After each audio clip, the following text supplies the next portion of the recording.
Oh my god, BMW has just redefined an SUV as an SAV. What's an SAV? Watch and find out.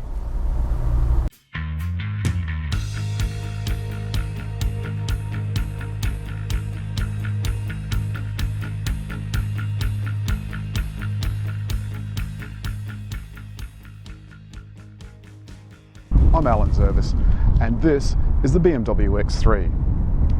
There's 4 in this particular range. There's 3 4-cylinder engines and a 6-cylinder engine, 2 petrol and 2 diesel. And this X3 is the 30i Xline. Because I've got the memory of a fruit fly, I'm going to read some of the specs. It's a $75,900 car. But with a couple of little extras, that price has gone up to $87,130. The 8-speed Sport automatic drives the rear wheels and the front wheels. This is an all-wheel drive. The 4-cylinder engine is 185 kilowatts and 350 newton meters. That's what 6 cylinders used to pump out with great difficulty. The combined fuel consumption figure is 7.6 litres per 100 kilometres with 174 grams per kilometre of CO2. It might surprise you to learn that this will do 0 to 106.3 seconds. That's extraordinary. That's extraordinary for a 4-cylinder engine pulling a relatively big car. With the key in your bag, you can kick to open the tailgate and kick to close it. Not always the first time.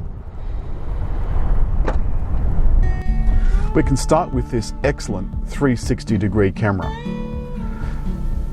Now what that's brought up is the gesture control. More about that later.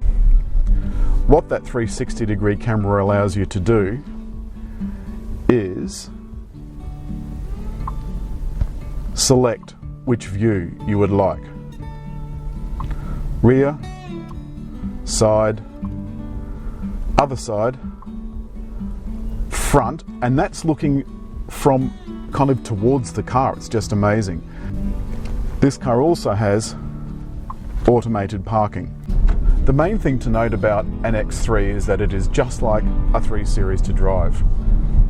It is as smooth and as quiet, especially the quiet bit. But admittedly, many of the things I really like about this car are optional extras. But I think the optional extras worth considering.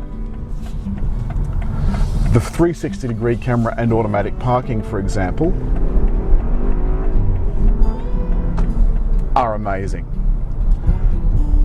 The other things that are amazing are the lane control, which of course is active. So you activate the little steering wheel button with the steering wheel symbol, and the BMW will then actively steer you in the lane. And it's particularly handy with the Q function on the cruise control. The cruise control obviously is active, and the Q function will stop and go in traffic. Some of the other really cool things this car has is traffic sign recognition, and it is clever enough to recognize LED signs, which many traffic recognition systems don't do. There's a fully digital dashboard, which I really like, but as I've commented on BMWs before, this one has little bezels around each of the dials, so it kind of falls over at the last hurdle. Fabulous as it is, you can't reconfigure this any other way, so it's fully digital, it's a full LCD, but unfortunately it is stuck in that mode. Be much easier if it wasn't. Then we come to the center stack. That center LCD has the most amazing resolution. It is crystal clear, crystal clear. And the thing that I like about it is that because it's touch control, you don't really have to worry so much about the iDrive controller, which is down between the front seats. You can still use it if you want, and in some models it's got a little scratch pad on top like a trackpad. It is truly an astounding car. It's looking around you at all times to see, just then it was steering me back into what it thought was the middle of the lane, even though it was perhaps not quite where I wanted to be, but I'll let the BMW do it for me. Oh, now, the other thing that it did just before was it brought up the fact that there was a traffic incident 0.9 of a kilometre ahead and asked me if I wanted to avoid it. Now, I didn't even have the sat nav on. I didn't know it could do that, but there you go. We're now doing exactly 80 kilometres an hour, and this is as quiet as a ghost. It is so quiet. You sit very high up because this is a sports activity vehicle. Sports activity vehicle, please note. BMW have redesigned the name. There's various drive modes, but they're not off-road modes. So you have comfort, sport, and super sport. One of them is configurable, so you can configure the steering and suspension and transmission exactly as you want them. It's an 8-speed transmission, of course. Please note, automatic, not any of that dual clutch nonsense. It is incredibly smooth. There are a range of engines in X3, 2 4-cylinder turbos and a 4-cylinder diesel turbo and a 6-cylinder diesel turbo. The need for diesel now has largely gone away because of the efficiency of small 4-cylinder turbo petrol engines. Once upon a time with BMW, you knew what car you were driving by the badge on the back. So if it said 3 Series 330i, it was a 3-litre straight 6 engine, non-turbo. Now you don't know what you're driving, you've got to look up the specs. So this particular X3 is a 30i and it's an Xline. Now I'm just going to activate the cruise control.